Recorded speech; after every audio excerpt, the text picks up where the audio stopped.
Hey, so I wanted to share with you really quickly the process I have found that makes these cookies turn out the best. These are far better than any other, even wheat-based regular type of cookie mix I had had before. I don't have celiac disease. I just recently found that I am gluten sensitive or gluten intolerant. Whenever I eat things that have gluten, I just feel really sick and bloated and terrible. But my body doesn't try to kill itself if I do eat it. I just stay away from it at all costs just because I'm tired of feeling so sick. But these turn out really, really well if you follow them the way I make them. I just really like soft, chewy cookies, and the way I have found to make them, they turn out amazing. Now the box calls for a half a cup of butter, which is 1 stick, 1 teaspoon of vanilla, and 1 egg. Now the two things I use differently from what the box calls, I use a vegan butter spread, just because I'm also slightly lactose intolerant. And then I also use egg beaters whenever I bake, just because if you want to lick the batter, they're pasteurized, so you don't really have to worry about salmonella. And then just McCormick vanilla. The box tells you that if you're using a dark non-stick cookie sheet, set it to 325. If you're using a shiny cookie sheet, set it to 350. I will be using a regular cookie sheet, but I set it to 335.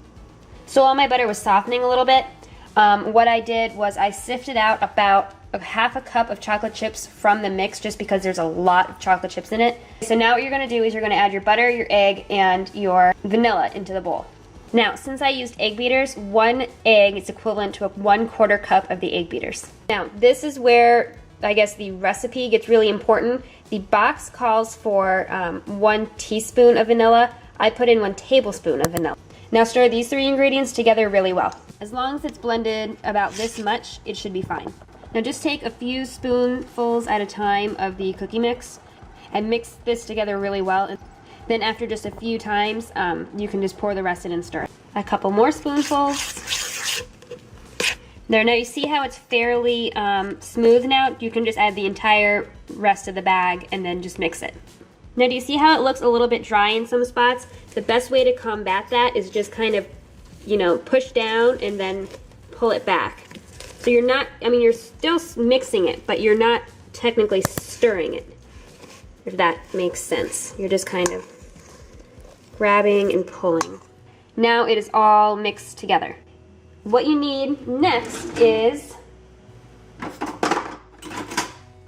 a melon baller. I don't know what size this one is. I think it's the large one. If you don't have a melon baller, I would say take a large serving spoon and take a heaping spoonful and then use that. You need to have your cookie sheet lined with parchment paper or foil, I guess, if you would like. I just do it because it's easy and it's not messy and I don't really have to clean it up as much. Now you want to take a scoopful and make sure that it's leveled when you scoop it, and then just plop it down on the cookie sheet. Now another thing you can do, which I do sometimes, is you can take the back of the serving spoon you use to mix with, or just a serving spoon.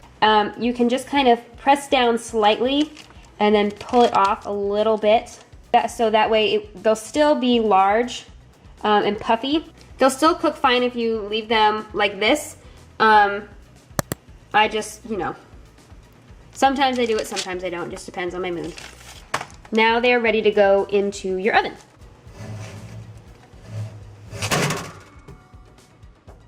Now set your timer for 13 minutes. One thing of note, the cookie box says that large cookies take 11 to 13 minutes.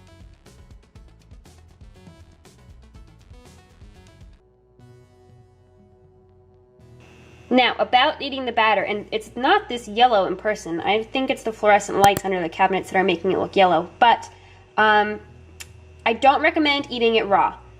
Even though the egg beaters make it okay to eat cookie dough raw, this is very, very gritty, and I think it's because it's the rice flour, or it could be the potato starch, but I'm pretty sure it's the rice flour in it that makes it so gritty.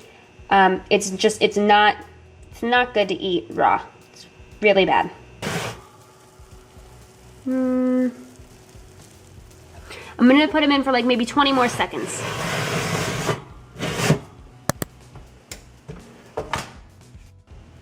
Ta-da! Done. Now,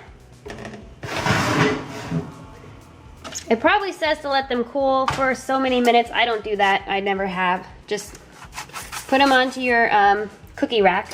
I, however, have a piece of parchment paper on top of it because I can't remember if the cake pan that I had on top of it right before this was on the counter before it went on the cookie rack.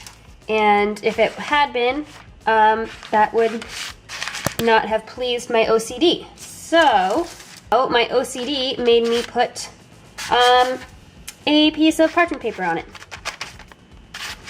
Now, out of the box, I got 7 more cookies, totaling it to 17. One final note about cookie consumption. Do not eat them when they are hot or warm. You can kind of taste the grittiness when you eat them when they're warm, but once they're cool, they are the best cookie I've ever had from a mix, and the best cookie I've ever had that's gluten-free, period. They are really, really good.